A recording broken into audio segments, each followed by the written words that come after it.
Hi, I'm Michael Yorba, your host for the Texas Consilium show. My guest today is Richard Marquez. He is the president and CEO of Texas Academies. Richard, welcome to the show. Thank you for being here. Thank you. Thank you for having me.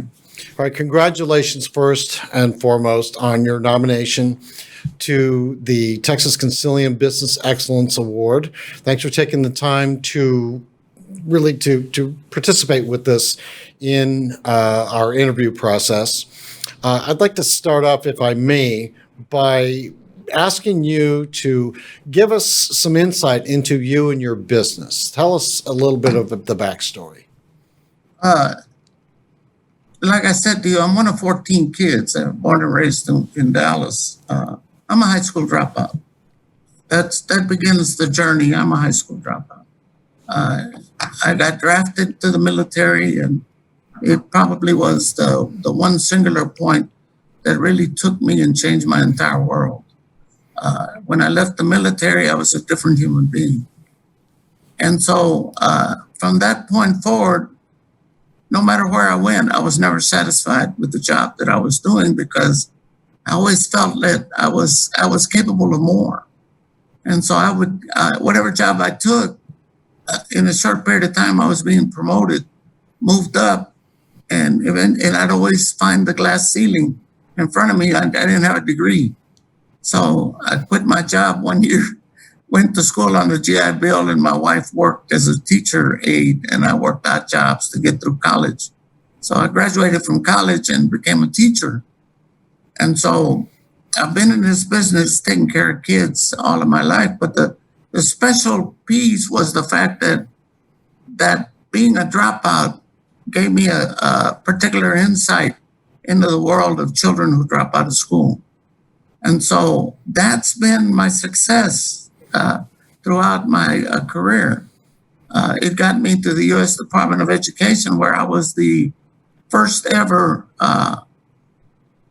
special advisor to the United States Secretary on dropout prevention. That was in 1990 in the first Bush administration. So the word czars used to get thrown around at that particular point. So through that long journey, through superintendency, through years of consulting, I arrived at the Khan Academy with my systems that I had developed for education. And so I needed a place where I could incubate it. And so the Khan Academies, which was the perfect place, somebody called me and said, "This is your job. This is all you've ever done is work with this type of kid. You need to come take this job." I said, I'll take it on one condition, that I can put in my systems and to help the kids.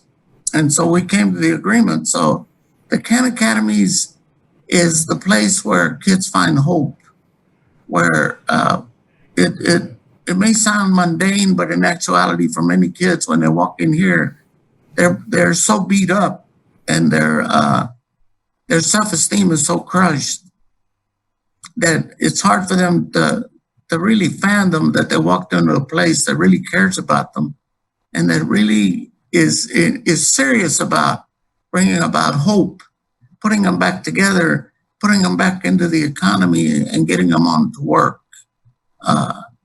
That's basically who we are. We talk about ourselves as a value-added organization because we take zeros and less than zeros and we turn it into pluses in terms of the economics of any community. And we're in 5 communities, 5 of the largest urbans in the state of Texas. And so we're like, do you want to talk business? We're an economic engine. So that's the can. Great answer, and I want to thank you for your contribution to our society. It's not just money with as it is with some people, but it's about changing lives. Tell us about your vision for the future. Let's look 5 years out. Where do you see the Khan Academies going? Here's where we have our ideas about going. We want to create a prevention model. And we've got one working at the present time in the school in San Antonio. We want to catch the kids before they get to the point where they drop out, and then we have to pick them up with such a long road to get them back to normalcy. We want to catch them early, and we have the metrics and the methods to catch them early. Like I told you before, I found the magic strand, and the magic strand has been sitting in front of us all this time, but people just didn't know how to do it. There are only two things that a human needs to learn in school. You need to learn to read at the appropriate levels, and then you need to learn to think. And the irony is that all of it can be done through teaching reading in no matter what subject it is. So we've cracked the code. We can teach just about anybody how to teach reading on a daily basis with children and how to catch those kids up who seem to fall through the cracks. So in the future, we want to be that organization that's stepping forward and actually creating a bridge for those kids out of that failed system and into the new economy. Because if we can catch the kids before they drop out of school and we do a prevention model, then we set up the other systems that we have now. We have electrical. We have kids working for a company named Trio who are now working as electricians. We have kids who have learned to do how to make glasses. We have kids. We work with Baylor, Scott, and White, and we have all these kids who have gone through all the community health services components. In the next years will be that school that not only helps everyone learn how to catch up on the reading, but then that school that takes those kids who are disenfranchised and puts them back into the economy with certificates and all kinds of skills and trades. That's where we're headed, and we've already got our footprint on that particular model right now. So 5 years from now, we're going to look a lot different, but there's something that will never change. That's our process for teaching reading and our process for teaching kids how to think, which comes from Israel, by the way.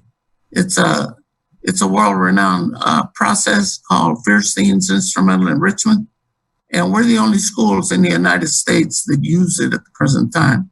But it is an amazing system to teach kids how to think and how to problem solve. Describe how your company or Khan Academy exemplifies excellence. That's probably the greatest question, because I think, here's my feeling. I think when you arrive at excellence, you're going to get a little bored. I don't think you ever arrive at excellence. I think you spend your entire life chasing it. I think because there's always, the landscape always changes, and there's always something you can do to get better. We talk about that all the time. We're doing what I coined in 2015, CAN 3.0.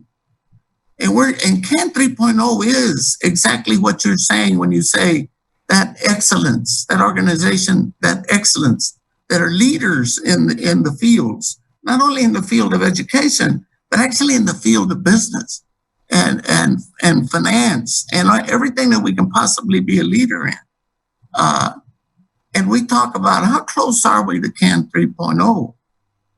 And so I think we're extremely close to getting to CAN 3.0, but the minute we get to CAN 3.0, I can tell you we're going to pop the can on CAN 4.0. So I think we'll forever be chasing that, what I would call excellence. That's my perspective on that particular aspect. But we're completely transparent. Anybody who walks in here can talk to anybody, open any door, discuss anything. Everything we do is with an eye towards quality.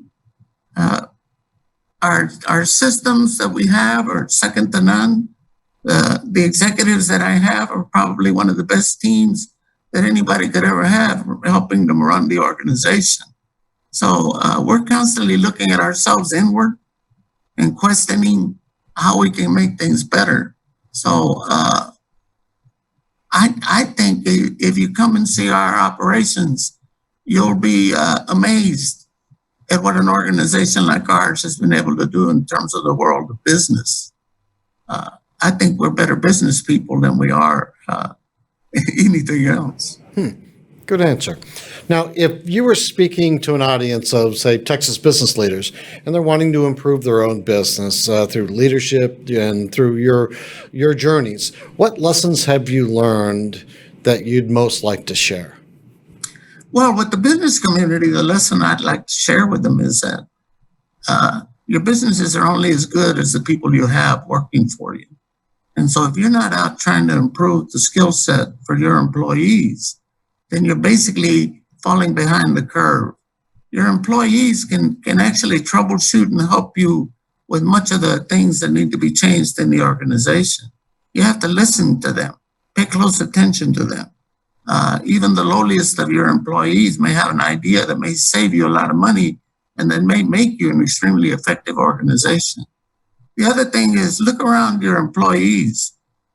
I would guarantee you that most of your employees have some kind of reading deficiency that keeps them from improving their skill sets and going on and taking more classes and actually becoming better employees for you.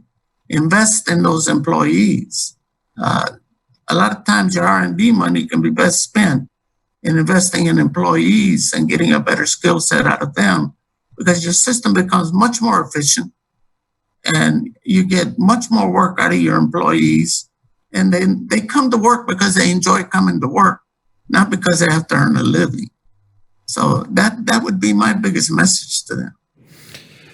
And what is Khan Academies doing in the way of social responsibility? I know that you take young minds that have been really pushed down and in some cases forgotten, and you lift them up and move them into a better morale and really academic and business side acumen. But there's other things out there with social responsibility, and I'm going to leave that kind of generic to let you answer that question. Well, let me tell you, we get philosophical about that. If you can see behind me, if you can see the logo behind me, it says graduating thinkers. And there's a reason why that says graduating thinkers. If you look at a thinker and you begin to pay attention closely to what thinkers do and who thinkers are and the kinds of things thinkers talk about and work through, thinking has a great deal to do with the kinds of things that follow moral responsibility. A thinker stops and thinks about doing harm to others. A thinker stops to think about not going in that direction, but actually thinking about moving in another direction. We teach our kids to think so that when they find themselves in a situation, they put enough data together as quickly as possible and they make the right decision for themselves. I often tell people, religion, it can't be touched. You can't hold it in your hand. It requires the ability to think in the abstract, to put things together for yourself in relation to how you view yourself in the world and what you view in terms of religion. Because much of what's great in the world, character, morals, all pride, those are not tangible items. They're intangible items. And that's where thinkers find their way into that abstract world and really start looking at the moral aspects of what life's about. So we live nothing but a moral challenge around here, because much of what we do is more moral than it is anything else. When we look at these kids, it's a moral imperative what we do for them. Because otherwise, if we don't do anything for them, we've lost not only a human, we've lost a soul, and we've lost a potential economic solution. So thinkers move the world, and deep thinkers think about the things that are moral and more important in the world than money. Even things like, even the corny things like love, and that, you know, most thinkers stay married for about 50 years. I'd like to consider myself a thinker. Good. Last question before we conclude the interview. Do you have a legacy? Have you thought about that? What would you say your legacy is? Well, you know, I spent, when I was at the Department of Education, I was doing research on reading. I figured out that much of the problems the kids were struggling with actually came back to the issue of reading. I found a term called metacognitive development in the literature, and I went chasing that term. All it means is thinking about thinking. So in 1997, I left the superintendencies and I went out consulting, chasing this thing called metacognitive development. I worked in schools across the country, and it was always helping schools to get better, and it was always improving schools and so on. But in the interim, I would teach. I would go into the classrooms and literally teach kids on a daily basis. It wasn't anything for me to teach 7 classes in a day and model for the teachers on how you teach kids how to think. How do you make them think their way through their curriculums? And how do you get the most out of them? And in doing so, I developed a recurring algorithm that I could teach kids, and I could teach teachers, and I could teach parents on how you teach humans how to think their way through text, how to develop the skill sets for not only learning to read words, but learning to gather the data that's in the words, learning then to slow down and pay attention to what it's saying, being able to paraphrase it so you can demonstrate your comprehension, and then move to that area called metacognitive development, metacognition, the ability to transcend that reading into some other place. So I built it. It's called Cognitive Development Through Reading Across Curriculums. And the kids across the country gave it a title. They called it Marquez Reading. When they'd see me coming onto their campus, they'd run over and they'd say, "Are you going to teach my class today, Mr. Marquez? Are you going to do that Marquez thing?" I'd say, "Well, it's not what it's called, but yeah, I'm going to do that." And so throughout the years, it became known as Marquez Reading. So we've used it here at the Khan Academy for over 13 years. We have tremendous success with it. And it's part of our future development for helping other schools. And hopefully it'll be my legacy and my contribution to the world. I didn't build it to become a rich man. I built it so that children wouldn't have to suffer with that problem of not being able to read, not being able to think their way through the world. Well put. Great legacy. All right, this concludes our interview portion of the show. I want you to stick around for a couple more questions, but thank you for taking the time to participate with us in the Texas Consilium Award of Excellence interview process.